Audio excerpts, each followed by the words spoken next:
اس سے آگے پھر جب جائیداد اور وراثت کی بات آتی ہے، پہلے اس کو لوگ پراپرٹی سمجھتے تھے، باپ کے بعد جو ہے بیٹا جو ہے اس کا حاکم بن چکا ہوتا تھا۔ دین اسلام نے اس رسم قبیح کو جو ہے اس بد کو ختم کیا اور وراثت میں اندر ان کو محروم کر دیا جاتا تھا۔ دین اسلام نے وراثت کے اندر اس کو حقدار ٹھہرایا اور حقدار ٹھہرایا۔ بعض لوگ اس پر بھی اعتراض کرتے ہیں، جی بیٹے کے مقابلے میں بیٹی کا آدھا حصہ اسلام نے کیوں رکھا؟ ابھی آپ پہلی تو بات ہے کہ تم کون ہوتے ہو اسلام کے ایڈوکیسی کرنے والے؟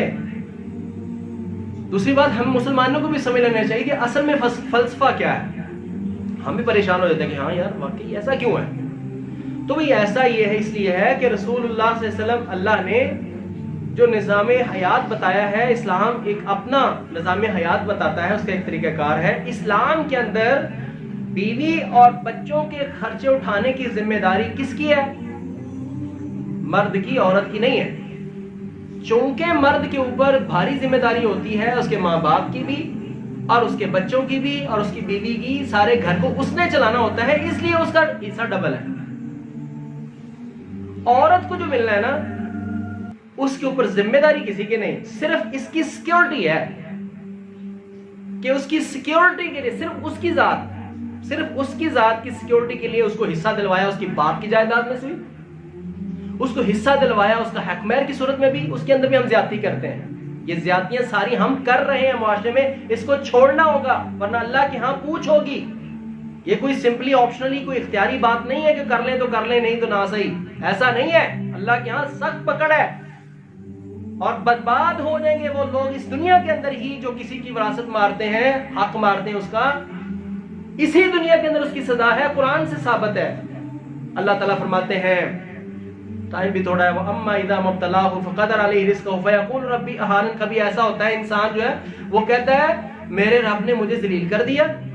اللہ تعالیٰ فرماتے ہیں ہم کسی کے رزق کو جیسے جب پکڑتے ہیں نا، تنگ کر دیتے ہیں، کہتے ہیں میرے رب نے مجھے ذلیل کر دیا۔ اللہ فرماتے ہیں کلا، ہرگز ایسا نہیں، تمہاری کچھ حرکتیں ایسی ہیں جس کی وجہ سے آج ہم نے تمہیں سزا یہ دی ہے کہ دنیا کے اندر ہی تمہاری معاش کو ہم نے کھینچ کے رکھ دیا ہے۔ کلا بل لا تکرمون الیتیم، وجہ یہ ہے کہ تم یتیم کا اکرام نہیں کرتے، ولا تحاضون علی طعام المسکین، تم مسکین کو کھانا نہیں کھلاتے، ولا تحاضون علی طعام المسکین وتأکلون التراث اکلا لما، تم وراثت کو کھا پی جاتے ہو۔ وراثت میں عورتوں کی بھی وراثت ہے، وراثت کو تم ہڑپ کر جاتے ہو، نہیں دیتے ہو، جس کی وجہ سے تمہارے اللہ اس دنیا کے اندر تمہاری معیشت کو تنگ کر دیتا ہے۔ تو وراثت کو دیں، اللہ سے ڈر کر دیں، اور یہ ظلم اور زیادتی مسلمان کر رہے ہیں، ہمارے معاشرے میں ہے، اس کو ختم کرنا ہوگا۔ اللہ کے ہاں بہت سخت پکڑ ہوگی، اس دنیا کے اندر بھی پکڑ ہے، آخرت میں بھی پکڑ ہے۔ ساتھ ہی ساتھ دیکھ لیں کہ اسلام نے حق دیا ہے، تو وراثت کو ہڑپ کرنے کے بھی کئی طریقے ہیں۔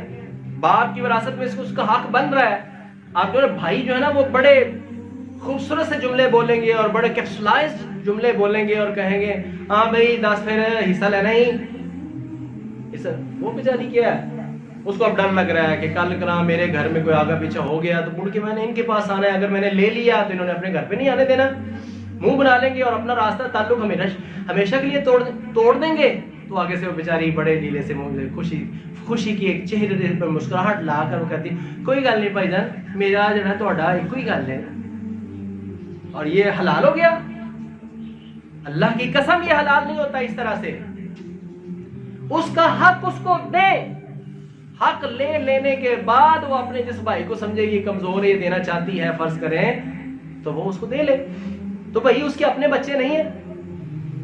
اگر ہم یہ زیادتی اور ظلم نہ کریں تو ہم کئی جو اس کے اپنے گھر کے مسائل ختم ہو سکتے ہیں۔ اپنے باپ کی وراثت میں سے، یا باپ اگر موجود بھی ہے تو بیٹوں کے اوپر اتنا زیادہ خرچ، اس کا کاروبار بھی اس کو بنا کے دے رہے ہیں، اس کو جو ہے وہ سٹیبل بھی کر رہے ہیں، اس کو سپورٹ بھی کر رہے ہیں، تو بیٹی کو نہیں دینا۔ بیٹے اور بیٹی کے مقابلے میں زندگی کے اندر باپ کے اوپر فرض ہے، لازم ہے کہ ایکولی ٹریٹ کرے۔ ایک واقعہ ہے رسول اللہ صلی اللہ علیہ وسلم کے سامنے، تو اس نے اپنے بیٹے کو خچر دینا تھا، تو اس نے کہا کہ اس پر نبی صلی اللہ علیہ وسلم کو گواہ بنا لو۔ تو وہ آگے رسول اللہ صلی اللہ علیہ وسلم کے پاس، اللہ کے رسول صلی اللہ علیہ وسلم میں اپنے بیٹے کو ایک بیٹے کو خچر دینا چاہتا ہوں۔ آپ نے فرمایا کہ اس وقت معلوم ہوتا یہی تھا نا بھائی، یہ آپ اس دور کی بائک سمجھ لیں. تو میں آپ نے کہا کتنے بیٹے تیرے؟ ان کا 6 یا 7 یہ فگر یہ مجھے بول ہے. تو آپ نے کہا تم نے سب کو دے دیا ایک ایک؟ اس نے کہا کہ نہیں اللہ کے رسول میں صرف اس کو دینا چاہتا ہوں. میری بیوی کہتی ہے کہ اللہ کے رسول کو اس کے اوپر گواہ بنا لیں. آپ نے کہا جا یا تو اس سے بھی واپس لے یا سب کو ایک ایک دے، میں تیرے اس ظلم کے اوپر گواہ نہیں بن سکتا. اپنی زندگی کے اندر کوئی باپ اگر وراثت کو تقسیم کرتا ہے تو وہ وراثت نہیں ہوتی، وہ ہوتا ہے ہدیہ، تحفہ. وراثت مرنے کے بعد ہوتی ہے. زندگی میں اگر دے گا تو جتنا بیٹے کو دے گا اتنا بیٹی کو دے گا، ورنہ اللہ کے ہاں پوچھو گی، برابر دینا پڑے گا. اور بیٹوں کی شادیوں پر اتنا اور بیٹیوں کو ویسے ہی فارغ. اگر ہم یہ حق ان کا دے دینا تو ان کے پاس بھی ہو جو ان کے نام ہو، تو اس کو بھی پتا ہو جس کے گھر میں گئی ہے بھی صاحب حیثیت ہے، اگر میں نے کچھ کیا نا تو اللہ کے فضل سے اس کے پاس ہے، ضرورت اس کو بھی نہیں ہے. وہ ظلم سہتی رہتی ہیں، سسکتی رہتی ہیں. یہ ظلم ہے. اور اس کا پھر حق مہر مار جاتے ہیں. 10 لاکھ 20 لاکھ 30 لاکھ خرچ کریں گے، حق مہر کی باری آئے گی تو بڑا جناب خوبصورت سا جملہ بولے جی شرعی حق مہر لکھ لو. وہ شرعی حق مہر کی وہ بھی اپنے کو بنایا ہوا ہے 32 روپے. وہ پتہ نہیں کسی عالم نے کسی دور سے کیا دیتا ہوئے گا، وہ 32 روپے کی ہوندا ہے. یہ 5000 لکھ لو. شرم آنی چاہیے بھائی، اتنے صاحب حیثیت ہو تم. اللہ تعالیٰ نے قرآن میں کہا ہے کہ امیر اپنی استطاعت کے مطابق دے اور غریب اپنی استطاعت کے مطابق دے.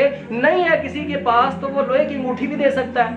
اگر کسی کے پاس کچھ بھی نہیں ہے تو وہ آیات بھی سکھا کر حق مہر جو ہے اس کا ادا کر سکتا ہے. حق مہر ایسے بھی ادا کر سکتا ہے. نہیں ہے کچھ بھی نہیں ہے، ایسا ہو سکتا ہے. لیکن اگر ہے تو اللہ تعالیٰ نے قرآن کے اندر ہی فرمایا ہے قنطارن.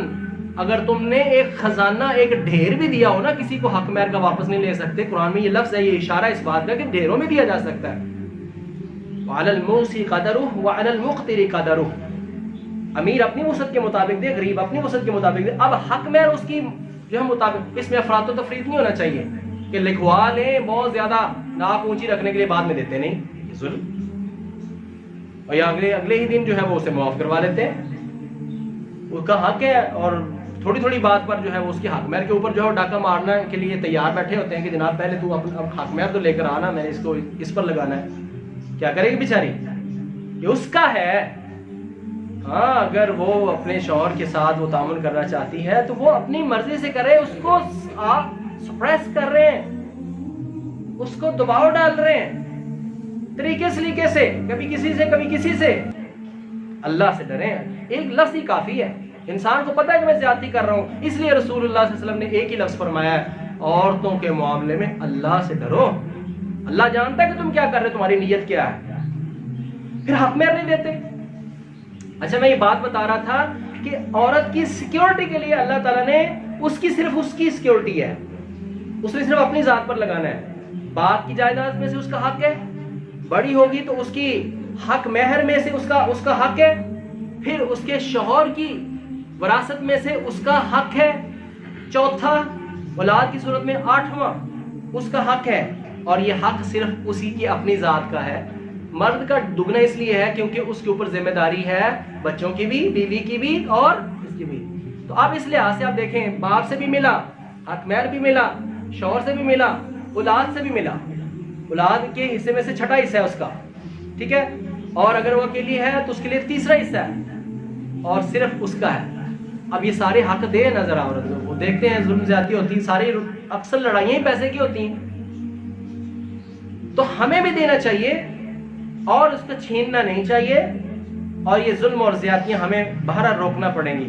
تو یہ اسلام ہے. ساتھ ہی ساتھ میں اس ساری باتوں کو احاطہ کرنے کی کوشش کر رہا ہوں، تھوڑے سے وقت میں وقت ختم ہوا چاہتا ہے. تو یہ اسلام نے حقوق دیے اور یہ ہمارا انداز ہے معاشرے کا، اس کو ختم ہونا چاہیے.